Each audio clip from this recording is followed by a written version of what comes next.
দায়িত্বরত এক পুলিশ সদস্যকে বেধড়ক মারপিট করলেন দুই নারী। কুষ্টিয়া শহরে দায়িত্বরত অবস্থায় নাজমুল হোসেন নামে ট্রাফিক পুলিশের এক সদস্যকে মারধর করা হয়েছে। তাকে দুই নারী বেধড়ক চড়-থাপ্পড় মারেন। সোমবার সকালের দিকে কুষ্টিয়া শহরের রেল স্টেশন মোড় এলাকায় এ ঘটনা ঘটে। পুলিশ সদস্যকে মারধরের ওই ভিডিও সামাজিক যোগাযোগ মাধ্যম ফেসবুকে ভাইরাল হয়েছে।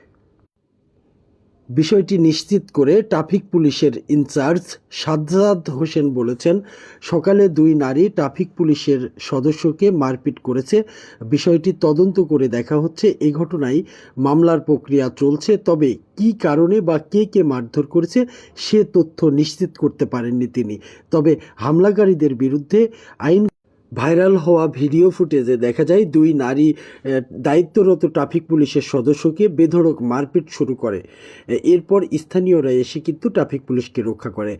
স্থানীয় প্রত্যক্ষদর্শীরা জানান যে হঠাৎ করে দুই নারী পুলিশের দায়িত্বরত সদস্যকে এসে বেধড়ক মারপিট শুরু করে, চড়-থাপ্পড় মারতে থাকে। এরপরে স্থানীয়রা এগিয়ে গিয়ে পুলিশ সদস্যকে রক্ষা করে। এরপরে যে হামলাকারী যে দুই নারী তারা পালিয়ে